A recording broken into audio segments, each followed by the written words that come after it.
गुरु प्यारे सात संगत जी, आप सभी को राधा स्वामी जी। सात संगत जी, जब भी हम मुसीबत में होते हैं या फिर ये सोचते हैं कि अब हमसे नहीं हो पाएगा, लेकिन इस काम को करना भी ज़रूरी है, तब कैसे बाबा जी हमारे साथ आके खड़े हो जाते हैं। इस घटना से आप लोगों को पता लगेगा और आप कभी भी किसी भी परेशानी को अपने आप को अकेला नहीं समझेंगे और अपना विश्वास मालिक पर से उठने नहीं देंगे। साथ संगत जी, उससे पहले मेरी विनती है कि वीडियो को अंत तक ज़रूर देखिए जी। और संगत के अपने इस चैनल को आप लोगों ने सब्सक्राइब नहीं किया है तो सब्सक्राइब ज़रूर कर लीजिए। फेसबुक पर देख रहे हैं तो फॉलो करना ना भूलें जी। साथ संगत जी, यह घटना एक गरीब सत्संगी की है जो कि पटना शहर का रहने वाला था। साथ संगत जी, इस भाई का पूरा परिवार पटना में रहता था, लेकिन यह कमाने के चक्कर में अपनी बीवी और एक बच्चे के साथ दिल्ली शहर में रहा करता था।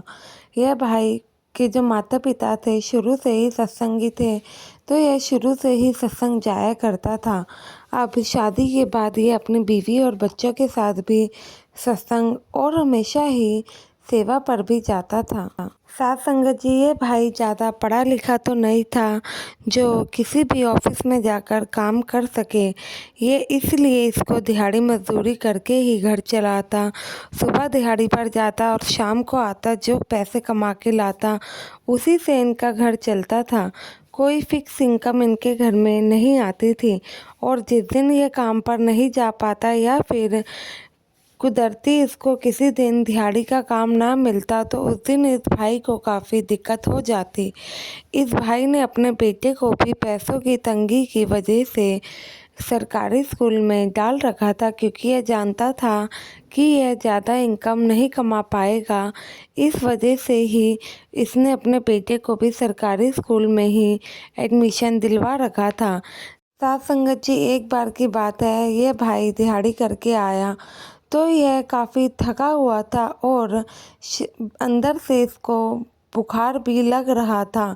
लेकिन अब जैसे कि गरीब घर से था तो घर में कमाने वाला कोई और भी नहीं था, तो ऐसी कोई भी बात होती जब ये अपने आप को ठीक महसूस नहीं करता तो घर में कभी नहीं बताता था, क्योंकि इसे पता था कि इसके अलावा घर में है ही कौन जो कमा कर लाए और ये एक दिन भी दिहाड़ी पर नहीं जाएगा तो परेशानी हो जाएगी।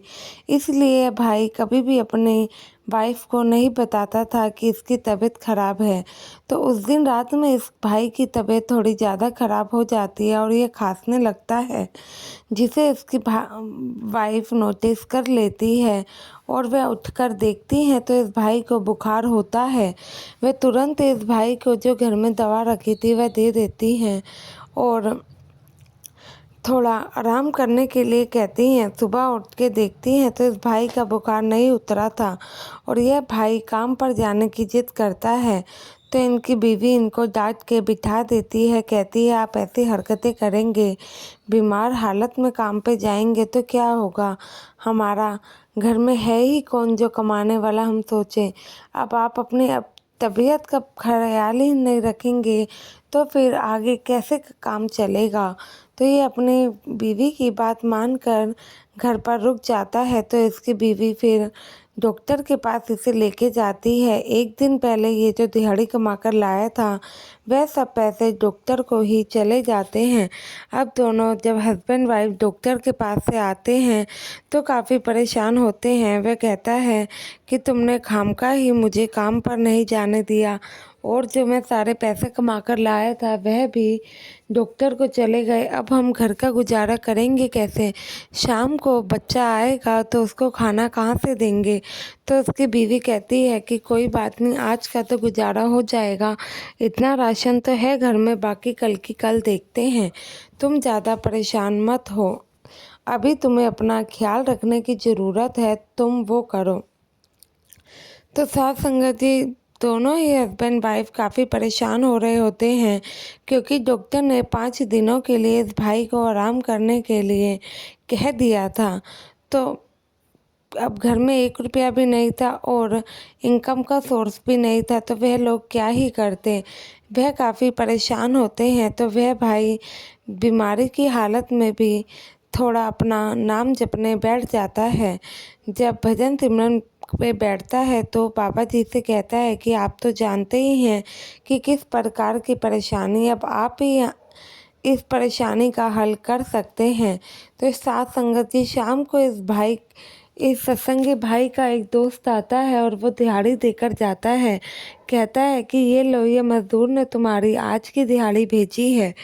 तो यह भाई सोचने लगता है कि हो सकता है कि इनके सेठ को पता लगा हो ये बीमार है, इसलिए उन्होंने आज की दिहाड़ी भेज दी हो। पैसे आते ही दोनों हस्बैंड वाइफ काफ़ी खुश होते हैं। वाइफ तुरंत ही घर का राशन लेने चली जाती है। ऐसा अगले दिन भी होता है, पर यह सत्संगी भाई काफ़ी आश्चर्य में हो जाता है। कहता है कि जो सेठ थोड़ा सा काम ना करने पे 1 रुपया काट लेता है, तो वह मेरे को ऐसे दिहाड़ी कैसे दे रहा है। 2 से 3 दिन हो गए, वह मेरी दिहाड़ी घर पर क्यों दे रहा है। वह अपने दोस्त से पूछता है तो दोस्त कहता है कि भाई इस बारे में तुम सेठ से ही पूछना। साथ संगत जी उसकी बीवी अब लगातार 5 दिन उसे काम पे नहीं जाने देती है। 5 दिन बाद जब वह काम पर जाने लगता है तो बीवी अच्छे से उसे खाना वाना पैक करके देती है और कहती है कि ध्यान से ही जाना। जब वह 5 दिन बाद काम पर जाता है तो इसका सेठ कहता है कि भाई आ गए तुम। तो वह कहता है कि हाँ। वह कुछ कहने ही लगता, सेठ कहता है कि चलो अब काम पर लग जाओ। तो वह बोलता है कि कौन सा काम। तो सेठ कहता है कि वही काम जो तुम 5 दिन से कर रहे हो, वही करोगे या फिर कुछ अलग काम करोगे। तो यह सुनकर वह काफ़ी शौक में हो जाता है। तो इनके सेठ कहता है कि चलो चलो भाई अब टाइम वेस्ट मत करो। तो ये अपने दोस्त के पास जाता है, कहता है कि 5 दिन से मैं कौन सा काम कर रहा हूँ। तो इनका दोस्त भी कहता है कि भाई मजाक मत कर, तू इतने 5 दिनों से इतना बढ़िया काम कर रहा है कि सेठ और यहाँ पे सभी लोग तुझसे खुश हैं, और तुझे यही नहीं पता कि तू 5 दिन से क्या काम कर रहा है जो तू यहाँ मुझसे पूछने आया है। तो वह कहता है कि जाओ ये काम करो। वह काम करने चले जाता है। जब काम करके दिहाड़ी ख़त्म होती है तो इनका दोस्त कहता है कि भाई तू 5 दिन से इतना अच्छा काम कर रहा था, आज तू इतना धीरे काम क्यों कर रहा है। तो जब उसे ये सब लोग टोकने लगते हैं तो वह काफ़ी शौक में रह जाता है। शाम को जब सेठ के पास दिहाड़ी लेने जाता है तो दिहाड़ी पूरी मिलती है। वह कहता है कि सेठ आपने मेरी दिहाड़ी नहीं काटी। वे कहते हैं क्यों, दिहाड़ी किस चीज़ की काटनी थी भाई। वह कहता है कि मैं 5 दिन काम पर आया नहीं, आपने पैसे भेजे थे तो मुझे लगा कि आप दिहाड़ी काटेंगे। तो सेठ कहता है कि मैंने कौन सा पैसे भेजे थे, वो तो तुम खुद ही कहकर चले जाते थे कि तुम्हें देरी हो रही है, पैसे दोस्त के हाथ भिजवा देना, इसलिए मुझे तुम्हारे दोस्त के हाथ पैसे भिजवाने पड़े। तो साथ संगत जी ये सब बातें सुन के उसका जो दिमाग था वह काफ़ी हिल जाता है कि पता नहीं ये सब लोग क्या ही बातें कर रहे हैं। तो इसके बाद वह जब अपने काम से निकलता है तो एक जगह बैठ जाता है। रास्ते में काफ़ी दिमाग पकड़कर सोच ही रहा होता है कि लोग क्या कह रहे हैं। इतने में उसे एक सेवादार भाई मिल जाता है।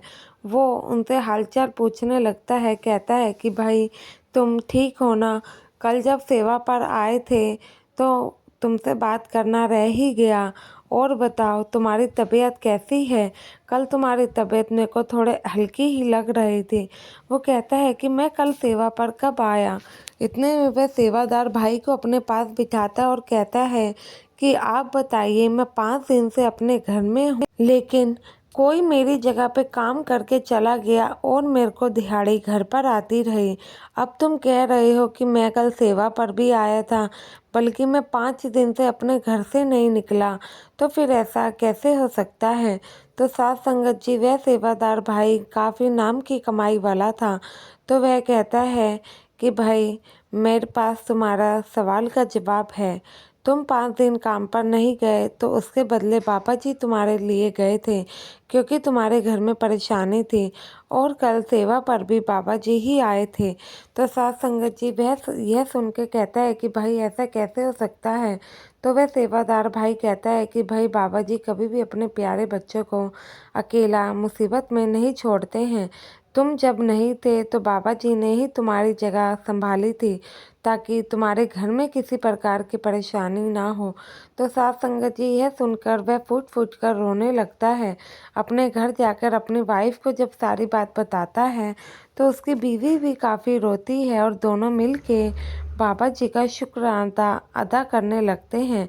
तो साथ संगत जी फिर आगे से दोनों पति पत्नी डिसाइड करते हैं कि वे दोनों ही अब लगातार सेवा पर जाया करेंगे। साथ संगत जी बाबा जी हमेशा ही हमारे साथ रहते हैं, लेकिन हम ही लोग मुसीबत में अपने आप को अकेला समझते हैं। आशा है ये वीडियो आप लोगों को अच्छी लगी होगी। वीडियो अच्छी लगी हो तो कमेंट में राधा स्वामी लिखना ना भूलें और संगत के अपने इस चैनल को सब्सक्राइब करना ना भूलें जी। गुरु प्यारी साथ संगत जी आप सभी को राधा स्वामी जी।